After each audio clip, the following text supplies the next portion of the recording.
ए पुरुषोत्तम क्षेत्र भितर थिबा जेते नर नारी कौनसी दिन केही भी अभुक्त रहिबे नाही।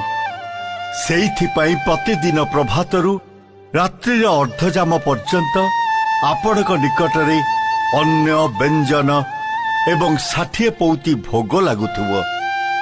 समस्त क्षुदित तृषित प्राणी सेई महाप्रसाद सेवन करी निजर पाप राशि क्षय करुथिबे। की बर मागिल तुम्हे इंद्रदुम्न? आंभर प्रीति पाई तुम्हे एपरी आयोजनर बर मागिनेल? उत्तम, तुम्भर इच्छा पूर्ण हब, किंतु तुम्हे निज पाई किछि बर माग।